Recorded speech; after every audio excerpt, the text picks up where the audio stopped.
Alright guys, on deck today we have the classic P-64. It's an oldie but a goodie. It's the Polish single stack 9x18 Makarov gun. This gun's been around for a while, but it's starting to come into America in pretty high numbers in the C&R market. Generally you can get these guns for under $200. Obviously prices change over the years, so if you're watching this a little bit down the road, don't quote me on that. But single stack gun, ultra reliable. If you look at the slide, how it is machined, it almost looks like it's a melted slide by modern standards today. Excellent workmanship, excellent metal work. We're going to go ahead and load the gun up, take a few shots, and then get into the review. But as you can see here, it's got the single stack magazine. Load it from the bottom with the safety on. You rack around in the chamber. Something unique to the guns of that period. Not unique, but not that common, I guess I should say. And then to put the gun on fire, you just push it up, the safety, and there's your red dot, and you're ready to rock. That first shot's going to be double action. From there on out, you're in single action. We'll talk about that transition a little more next.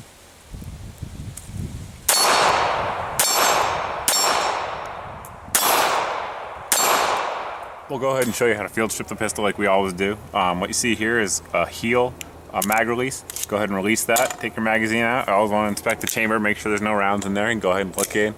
We are clear. You're going to take the trigger guard and pull down and lock it just on the outside of the frame of the gun. After that, it's fairly simple. You're just going to pull back on the slide like this, lift up, and come straight off. One thing you'll notice immediately about the gun when you look at it disassembled is the similarity to the Walther PPK type firearm. Radom claims that it was absolutely independently designed, but the similarities in terms of the blowback operation and things like that are tough to deny. Very simple, reliable, rugged design, these blowback guns. You guys take a look at both sides, see what it looks like in there. As you can see, there's not a lot of moving parts for things to get screwed up, and simple gun. To put it together, it's the exact opposite order. You go ahead and just pull the slide over.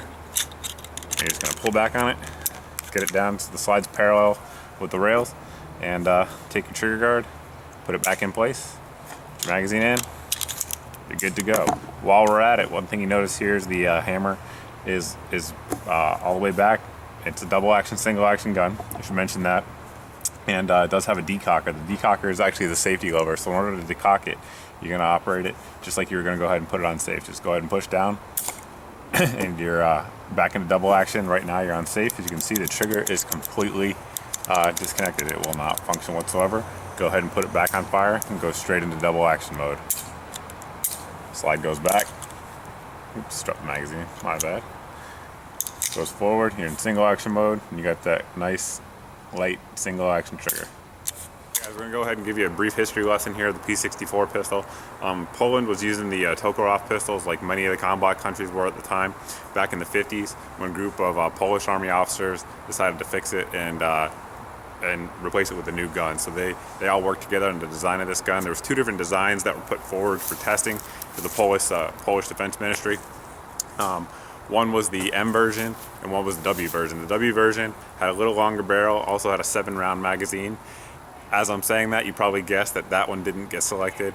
And 1961 they went with the M version, which is basically the gun you see before you here, and to go ahead and replace the Tokarev T-33. A few changes were made along the way, particularly in 1972 it was.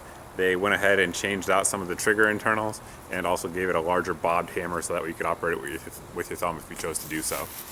Just a few basic specs on the gun overall. It's an all steel gun, so it's a little bit heavy for its size. It weighs in at 21.9 ounces unloaded. It's got that 6+1 magazine that we showed you there with the heel release. And it's got a 3.3-inch barrel, which you'll see coming up in the Chronograph Test puts out pretty good numbers for the small little 9x18 Makarov. One thing you notice when you first look at it is just how sleek the design is. It looks like it's been melted. It looks like it's almost been sent to a custom shop. Very good for concealed carry for modern uses, but the crazy thing is it was designed for duty use for military and police units, so it maybe wasn't the optimal design for its use, but for today's uses it's definitely a good little gun for a carry gun if you were looking for a low cost budget there. Some size comparisons for those of you guys that really have never seen this gun up close and personal. Here we have a Glock 27, and you can see some size comparisons there. What it looks like dimensionally, it's much thinner. but obviously it has a much lower capacity as well. And a gun that a lot of you guys are familiar with in the 9x18 series is the CZ82. Go ahead and put it up next to that. And you'll see it's also much smaller than that, but again, that CZ82 is a 12+1 capacity versus the 6+1. So it's definitely a good bit smaller. It's a good little carry gun. Just general overview on some pros and cons of the gun. Some pros of it, it's the cost. These guns have been imported for the last few years now in the surplus market, CNR market, excuse me. They're going for $200 or less in most places. I picked this one up at Classic Firearms, but a lot of places are selling them out there. It's reliable. It's freakishly reliable. This gun has never had a malfunction ever since I've owned it. So it definitely keeps on ticking no matter what. The ammo's cheap. The 9x18 Makarov can be found a lot of places online for 15 to 17 cents shipped. It may not be in your local gun store though, so that's something to consider. Generally, I buy all mine online because nobody carries it where I live. And the maintenance is real simple. As you guys saw when we took it apart there, easy to take apart, easy to clean. Basically, you just wipe everything off and get to work. It feeds hollow points well, which you guys will see coming up in the chronograph. I've never had a malfunction with any of the hollow points we fed it.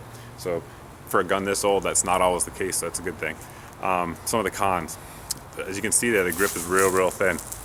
And this being a blowback gun, it does have more recoil than other guns that operate in a different manner. So for instance, like, you know, your Browning style actions are going to have less recoil just because of the design of the gun. This one's going to have kind of a sharp recoil, and the thinness of the grip makes it kind of snappy in your hands. So for new shooters, it maybe isn't the way to go because they're going to think it's unpleasant. If you shoot it all day long, it does get unpleasant, I will say that. It's got a small capacity, so only 6+1, so that's a downside there. But again, for a carry gun, it is what it is. The sights are relatively small. They're milled into the slide there, as you can see. I'm not sure I can get the sight picture on camera, but as you can see, they're very hard to pick up with the eye quickly. That said, if you put a little white paint or something on front, it will help.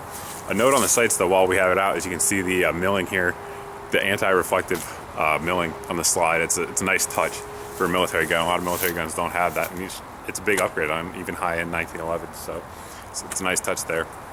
A double action trigger is freakishly heavy from the factory.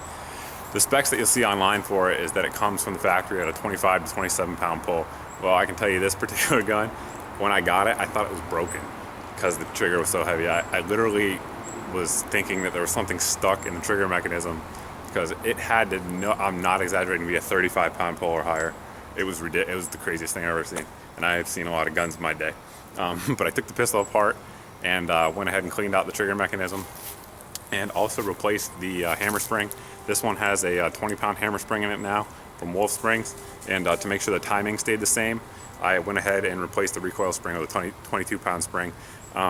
Timing and hammer springs and recoil springs is kind of a complex subject. It could be a whole nother video, so I'm not really going to get too much into it, but that's what I'm running. I've had no problems with it, so if you guys are looking for a good combo, that's a good one. It brings the trigger pull down to about 14 pounds, which is, it's heavy, but it's not unmanageable. That the factory one it came with was a beast. And basically the last con I would have that a lot of people bring up, and it's legit, is it's not drop safe. Most pistols of this time frame did not have drop safeties. That said, it does have, it does have the decocker and safety, but it is not drop safe. So if something was to impact that, the gun could discharge. It's just something to consider if you're gonna buy the gun and use it as a carry piece. Obviously a good holster with some retention will remedy a lot of that, but something to keep an eye on. But all in all, guys, for $200, it's tough to beat this gun. The finish is beautiful, especially for a military spec gun. You get that nice circle 11 in there, saying that it came straight from the Polish factory. Reliable, rugged gun. For $200, it's tough to beat. As always, guys, though, if you have more questions, feel free to post them here or over at my Facebook page. I appreciate you guys watching. I appreciate you subscribing. Feel free to share the video if you'd like to help me out, help get the message out there. And we'll see you in the next video. All right, we're going to go ahead and run this chronograph test here. We're going to go top to bottom. So first up will be the Hornady XTP round, followed by the Brown Bear, and then the Silver Bear. We'll be shooting at a distance of about 7 feet. And temperature outside today is about 70 degrees. It's very little humidity. Let's get to it.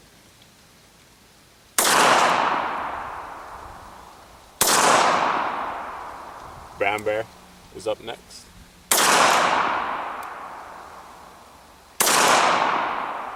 And the Silver Bear.